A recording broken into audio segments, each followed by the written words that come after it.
Good morning friends. ഞാൻ പറഞ്ഞ പോലെ തന്നെ നമ്മുടെ 60 days weight loss challenge start ചെയ്തു. ഞാൻ രാവിലെ തന്നെ എനിക്ക് ഒരു 5 മണിയായപ്പോൾ നടക്കാൻ വേണ്ടി പോയി. അതിനുശേഷം ഞാൻ അവിടുത്തെ ഭംഗിയൊക്കെ കണ്ട് പയ്യെ നടക്കാൻ വേണ്ടി തുടങ്ങി. ഇത് ഞങ്ങളുടെ നാടിൻ്റെ അവിടെ നടക്കുന്ന സൈഡിൽ തന്നെയുള്ളൊരു വയലാണ്. ആ വയലിൽ നല്ല പച്ച പുല്ല് പശുവിന് കൊടുക്കാൻ വേണ്ടിയുള്ള നട്ട് പിടിപ്പിച്ചേക്കുന്ന പുല്ലുകളാണ്.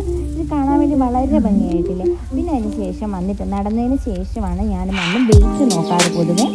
ഇന്നത്തെ എൻ്റെ സ്റ്റാർട്ടിങ് വെയിറ്റ് എന്ന് പറഞ്ഞാൽ 81.2 ആണ്. പിന്നെ അത് കഴിഞ്ഞിട്ടാണ് പിള്ളേർക്ക് ഇന്നലെ കിൻഡർ ജോയ് ഒക്കെ വാങ്ങിച്ചുകൊണ്ട് വന്നിട്ടുണ്ടായിരുന്നു. അതെല്ലാം കൂടി എടുത്ത് അവർക്ക് വേണ്ടി എടുത്ത് മുന്നിൽ വെക്കുകയും പിന്നെ അവർക്കുള്ള ബ്രേക്ക്ഫാസ്റ്റ് റെഡിയാക്കുകയും ചെയ്തു. ഇന്ന് അവർക്ക് വേണ്ടിയിട്ട് മുട്ട പൊരിച്ചതും ഉപ്പുമാവും പിന്നെ ചോറ് റെഡിയാക്കിയിട്ടുണ്ട്. അത് കുക്കറിൽ വെച്ചിട്ടുണ്ട്. അതിനുശേഷം പിന്നെ തേങ്ങക്കാരൻ വെള്ളം കുടിച്ച് അത് ഏകദേശം ഒരു 1/2 ലിറ്ററോളം വെള്ളം ഉണ്ട് ആ ഗ്ലാസ്സിൽ കൊള്ളുന്നത്.